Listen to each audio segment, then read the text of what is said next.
Ito po yung garden. So napabayaan na siya, but the plants ay andito pa rin yung mga plants. So mayroon ng plants na wala na. Ito yung cobra fern, ayan. Still kicking. So actually ang dami ng cobra fern nandun sa ibang garden. So ang ano dito ay yung Monstera deliciosa mga darling, kay nagid siya ay nag-wild na, ang laki-laki na talaga.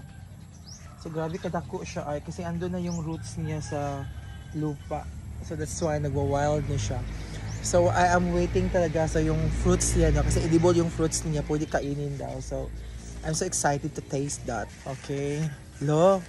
So ito din nag-wild na pud ni siya Dako na kaayo. Ay natumba siya. Parang ano siya mga darling na tumba siya. That is why yung roots niya nasa nasa lupa na. Yung variegated sensation andun, ayan. So ang daming glorious dito, nasa lupa na yan lahat. So ayan. So ito yung I forgot na talaga the names of the plants mga darling, but I'm so happy kasi nakabisit ako ulit dito. Ayan. Hi!